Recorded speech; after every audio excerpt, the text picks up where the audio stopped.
Well, hello everybody.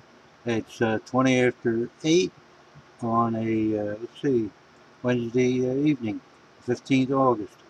What I wanted to do here was simply make a couple of announcements. And first being that this is exactly 1 year since my very first video. And who'd ever expected I got 200 and some of the damn things up now. Mostly silver, a lot of rants, and there's still so much to rant about, but it just doesn't, none of it makes any more sense to me anymore. The silver is in stagnation. Um, I don't know when it's going to break out. I still buy on the dips. I don't recommend anybody else does anything. I buy probably 90% junk, and then I pick up some whatever I feel like it's some koalas or some elephants or something like that a couple of times a year, and I usually give them away. Now let's I'll give a quick rundown of what happened in the last year. When we first come on, I had been on YouTube for years. Not been on it. I've been, well, I won't say. Uh, I would comment around, and everybody get all crazy about my comments and say, "Why don't you put up a channel of your own?" And everybody remembers. Uh, let's see, Jerry. Jerry talked me into putting up, into going with Skype and putting it up, and that was the start of my video career. First thing I did, of course, was I decided to show my artwork off, and everybody's seen it. And then I did some of my artwork with gourds and my pointillism and of course Alexander the Great in the background and some other things. Um, then I started getting into silver, and then when I'd buy silver, because Jerry was such a fan of silver porn, we'd always we'd always show what we bought, and then we'd always watch what everybody else was buying, and talk about the ups and downs and why it was going up and down. But it's such a manipulated market that really the little guy doesn't stand much chance until finally we run so low silver that demand alone is going to drive the physical price up. This paper silver, it's absolutely ridiculous. Um, and who knows when Soros and when Chase and them are going to get out of the game and quit playing with paper silver. When people are going to finally realize these guys are nothing but a bunch of crooks, and that they drive the price up only so they can sell short and drive it down. It's like Goldman Sachs did with the Greek bonds. They went over there to show the Greeks how to hide their money. The Greeks asked them to come over and show how they could hide, not their money, I'm sorry, but hide their debt.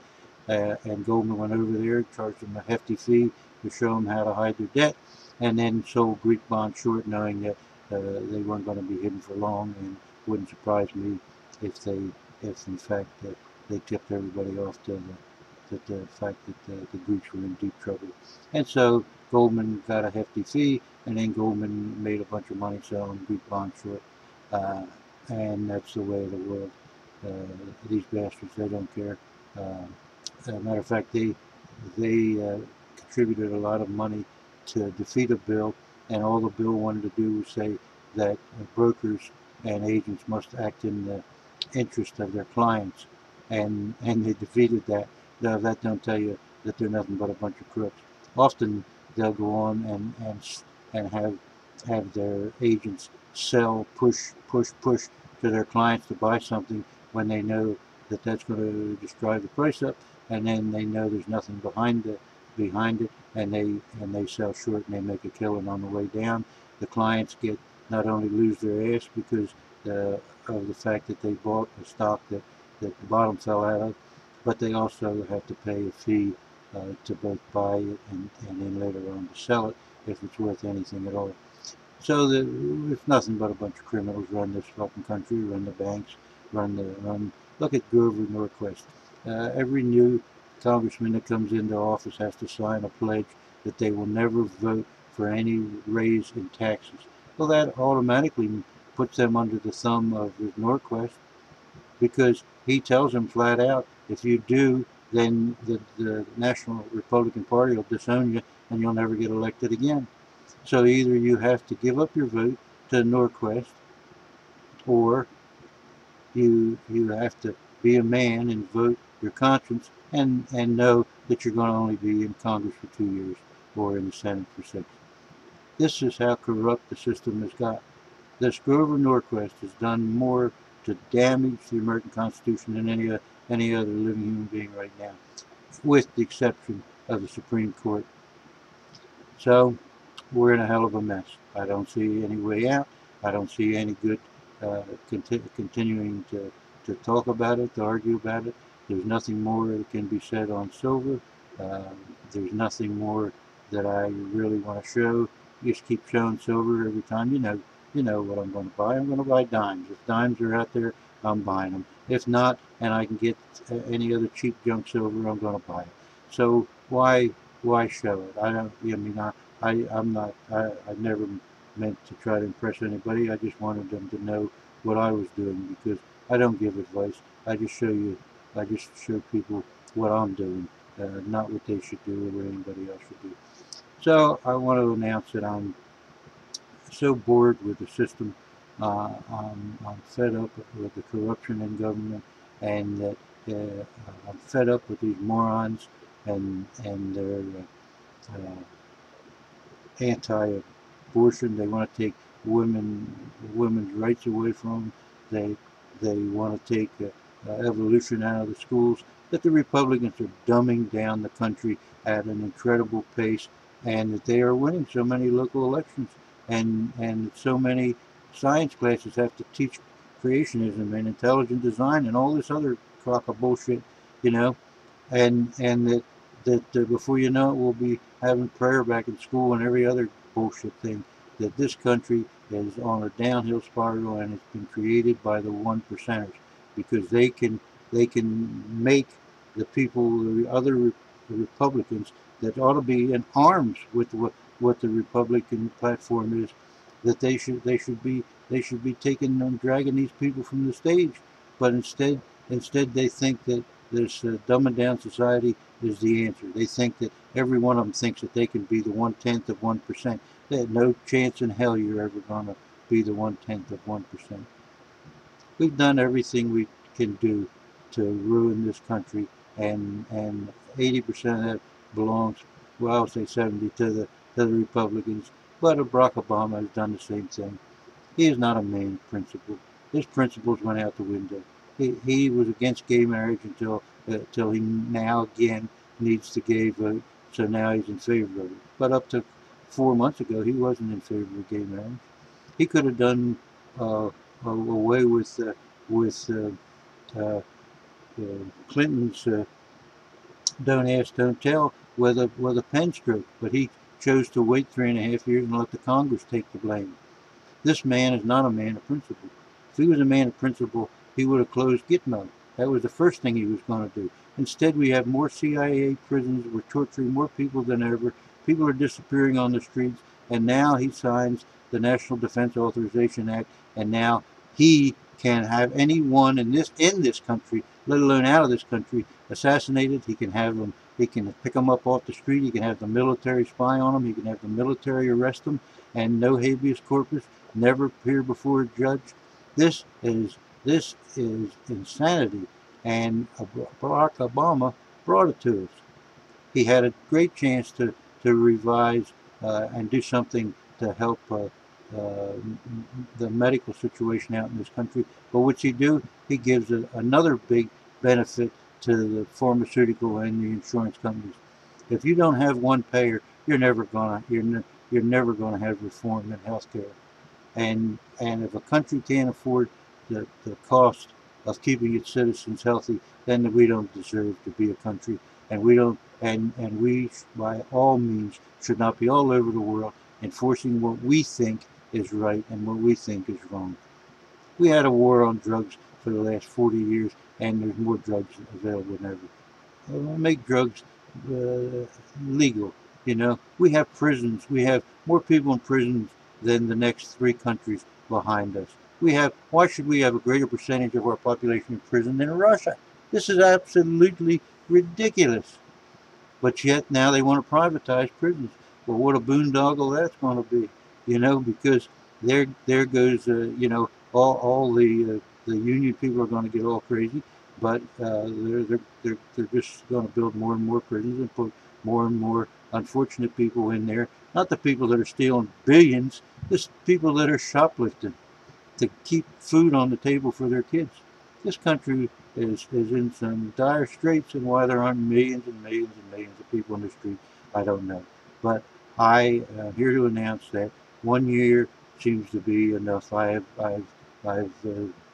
done nothing to alleviate any of the situations. My little sign on the front yard probably needs repainting by now. Um, um, my rants against Israel and the fact that we're just a pawn and all we are is sitting around waiting for Israel to start World War III and let them get away with it.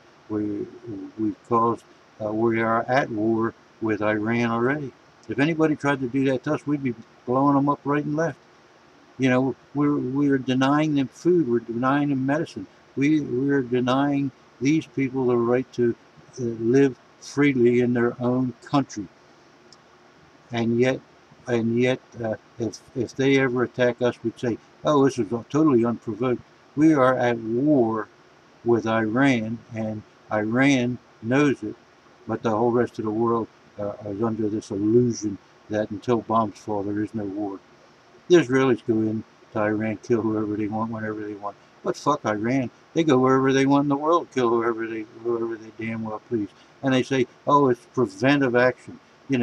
They're preventive action. They're going to bomb the shit out of Iran as a preventive action. If Iran sent one Scud missile into Israel, the whole world would be bombing Iran. But yet Israel can kill their scientists. They can cause tremendous problems with their communication systems, and we can embargo, put a trade embargo on them, and literally starve the people to death. And we're saying that we aren't at a state of war. We are at a state of war. And it would be perfectly normal for any other society to go over and bomb the living shit out of Israel with, considering what they've done to the country of Iran. But of course not. Only Israel has the right to blow up, kill, and assassinate whoever the fuck they want. This country is a wart. It is a cancer on the world. Now, there's nothing anybody's going to do about it because of the media and the entertainment industry and the banking industry. There's nothing. We are the pawns of Israel, and when someone has the balls just to come out and say it and let the American public know it, then maybe there'll be some backlash to that, but I doubt it. So with those pleasant words, I will, in all probability, not be putting up any more videos, not that I can think of right now. In the past year, I'm happy to say that I have given out over $5,000 worth of silver in checks, and often to people that I never know or never heard of, but just saw on YouTube and thought that they could use it. And the vast majority of these people I never hear from. A number of people have just flat and outright swindled me, and a number of people have become great friends. So without delineating who's who, I just want to tell you, I want to thank all my subscribers, and if you see me again on video, it means something catastrophic has happened, and let's hope that the catastrophe is to Goldman Sachs or somebody, and to George Soros, and that it's the upward trend of silver.